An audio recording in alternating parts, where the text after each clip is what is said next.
Hello guys welcome ಅದು ಬೇರೆ ಇವತ್ತು ಸ್ಯಾಟರ್ಡೆ ಫುಲ್ ರಶ್ ಇದ್ರು. ಈ ನಗರ ಸಾಮ್ರಾಜ್ಯ ಇದ್ದಾಗ ಕೆಂಪೇಗೌಡ ಅವರು 1500 ಇರುತ್ತೆ ಅಂತ. ಸೊ ಅವಾಗ ಈ ಬಸವ ಬಂದ್ಬಿಟ್ಟು 15 ಅಡಿ ಎತ್ತರ 20 ಅಡಿ ಉದ್ದ ಇರುತ್ತೆ. Hello guys welcome back to my YouTube channel. So ನಾನ್ ಇವತ್ತು ಇನ್ ಮೈ ಡೇಲಿ ಎಲ್ಲೆಲ್ಲಿ ಹೋಗ್ತೀನಿ ಏನೇನ್ ಮಾಡ್ತೀನಿ ಅನ್ನೋದನ್ನ ಇವತ್ತಿನ ವಿಡಿಯೋದಲ್ಲಿ ನಾನು ತೋರಿಸ್ತಿದೀನಿ. ಸೊ ನನ್ ಜೊತೆ ಎಲ್ಲ ಬನ್ನಿ. ಸೊ ಇವತ್ತು ಸ್ಯಾಟರ್ಡೆ ತುಂಬಾ ಬೋರ್ ಹೊಡಿತಿತ್ತು ಮನೇಲಿದ್ದು ಮಾರ್ನಿಂಗ್ ಇಂದ. ಸೊ ಅದಕ್ಕೆ ಎಲ್ಲರೂ ಆಚೆ ಹೋಗೋಣ ಅಂತ ಅನ್ಬಿಟ್ಟು ನಾನು ನನ್ನ ತಂಗಿ ಪ್ಲಾನ್ ಮಾಡಿ ಆಚೆ ಹೋಗ್ತಿದ್ದೀವಿ. ಸೊ ಅದು ಬೇರೆ ಇವತ್ತು ಸ್ಯಾಟರ್ಡೆ ಫುಲ್ ರಶ್ ಇದ್ರು. ಈ ಟ್ರಾಫಿಕ್ ಅಲ್ಲಿ ಹೋಗೋದಂತೂ ಸಿಕ್ಕಾಪಟ್ಟ ತಲೆನೋವು ಅಂತ ಹೇಳ್ಬೋದು. ಸರಿ ಅನ್ಬಿಟ್ಟು ನಾನು ನನ್ನ ತಂಗಿ ಪ್ಲಾನ್ ಮಾಡ್ಬಿಟ್ಟು ಬಸವನಗುಡಿ ಹತ್ರ ಇರೋ ಅಂತ ಟೆಂಪಲ್ಗೆ ಹೋಗೋಣ ಅಂತ ಅನ್ಕೊಂಡಿದ್ದೀನಿ. ಇಲ್ಲಿ ನಿಮ್ಗೆ ನಾನು ಲೊಕೇಶನ್ಸ್ ಎಲ್ಲ ಡೀಟೇಲ್ಸ್ ತಿಳಿಸ್ತೀನಿ. ನಾನು ಲೊಕೇಶನ್ ಕೂಡ ಡಿಸ್ಕ್ರಿಪ್ಷನ್ ಅಲ್ಲಿ ಹಾಕಿರ್ತೇನೆ. ಇವಾಗ ಎಲ್ಲಿ ಹೋಗ್ತಿದೀವಿ ಅಂದ್ರೆ ಬುಲ್ ಟೆಂಪಲ್ಗೆ. ಸೊ ಬುಲ್ ಟೆಂಪಲ್ಗೆ ನೀವೇನಾದ್ರೂ ಬಸ್ಸಲ್ಲಿ ಬರ್ತೀರಾ ಅಂದ್ರೆ ಕೃಷ್ಣ ಪಾರ್ಕ್ ಹತ್ರ ಬಂದು ಸ್ವಲ್ಪನೇ ಡಿಸ್ಟೆನ್ಸ್ 1-2 ಕಿಲೋಮೀಟರ್ಸ್ ವಾಕ್ ಅಲ್ಲಿ ಹೋಗ್ಬೇಕಾಗತ್ತೆ. 1 or 2 ಕಿಲೋಮೀಟರ್ಸ್ BMS ಕಾಲೇಜ್ ಹತ್ರ ಬರುತ್ತೆ ಅದು ಬಂದು. ಸೊ ನೀವು ಆರಾಮಾಗಿ ಬಸ್ಸಲ್ಲಿ ಬರ್ಬೋದು, ಇಲ್ಲಾಂದ್ರೆ ವೆಹಿಕಲ್ಸ್ ಕೂಡ ಬರ್ಬೋದು. ಲೊಕೇಶನ್ ನಾನು ಡಿಸ್ಕ್ರಿಪ್ಷನ್ ಅಲ್ಲಿ ಹಾಕಿರ್ತೀನಿ, ಬಿಕಾಸ್ ಇದು ಗೂಗಲ್ ಮ್ಯಾಪ್ ಅಲ್ಲಿ ಎಲ್ಲ ಅವೈಲಬಲ್ ಇದೆ. ಸೊ ಅದಕ್ಕೆ ನಾನು ಇದನ್ನ ಲೊಕೇಶನ್ ಅಲ್ಲಿ ಹಾಕಿರ್ತೇನೆ. ಸೊ BMS ಕಾಲೇಜಿಂದ ಸ್ವಲ್ಪ ದೂರ ಅಷ್ಟೇ ನಡ್ಕೊಂಡು ಹೋಗ್ಬೇಕು.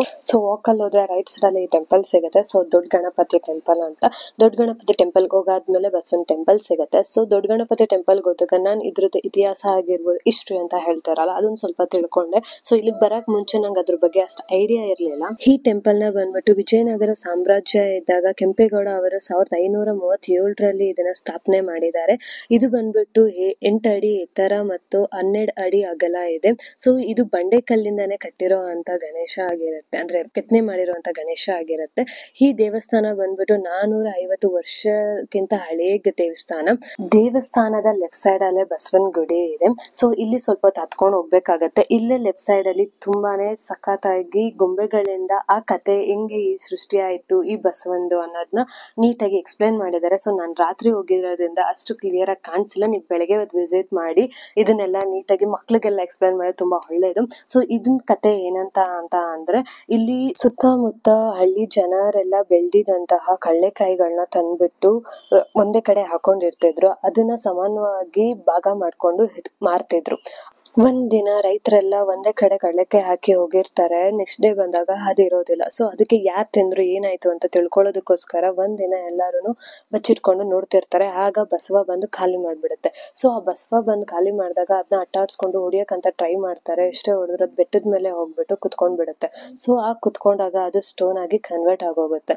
ಸೊ ಅವಾಗ ಅವ್ರಿಗೆ ಗೊತ್ತಾಗತ್ತೆ ಇದು ಶಿವಂದು ಬಸವ ಆಗಿರುತ್ತೆ ಅಂತ. ಸೊ ಅವಾಗ ಈ ಬಸವ ಬಂದ್ಬಿಟ್ಟು 15 ಅಡಿ ಎತ್ತರ 20 ಅಡಿ ಉದ್ದ ಇರುತ್ತೆ. ಸೊ ಕಾರ್ತಿಕ ಮಾಸದಲ್ಲಿ ಇಲ್ಲಿ ಕಳ್ಳೆಕಾಯಿ ಪರ್ಸೆ ಅಂತ ನಡೆಸ್ತಾರೆ.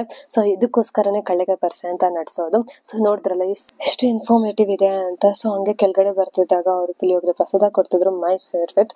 ಸೊ ಹಂಗೆ ತಿನ್ಕೊಂಡು ಆರಾಮಾಗಿ ನೆಕ್ಸ್ಟ್ ದೇವಸ್ಥಾನಕ್ಕೆ ಯಾವ್ದಕ್ಕಾದ್ರು ಹೋಗೋಣ ಅಂತ ಹಂಗೆ ಹೋಗ್ತಿದ್ವಿ. ವಾಕಬಲ್ ಡಿಸ್ಟೆನ್ಸ್ ಅಲ್ಲಿ ಕೃಷ್ಣನ್ ದೇವಸ್ಥಾನ ಇದೆ ಅಂತ ಗೊತ್ತಾಯ್ತು. ಸೊ ಕೃಷ್ಣನ್ ದೇವಸ್ಥಾನ ಹೋಗೋಣ ಅಂತ ಹೊರಟ್ವಿ. ವಿಡಿಯೋ ತುಂಬಾ ಲಾಂಗ್ ಆಗ್ತಿದೆ ಅಂತ ಅನಿಸ್ತು. ಸೊ ಅದಕ್ಕೋಸ್ಕರ ಆ ಟೆಂಪಲ್ ವಿಶೇಷತೆ ಎಲ್ಲ ನಾನು ನೆಕ್ಸ್ಟ್ ವಿಡಿಯೋದಲ್ಲಿ ಅಪ್ಲೋಡ್ ಮಾಡ್ತೀನಿ.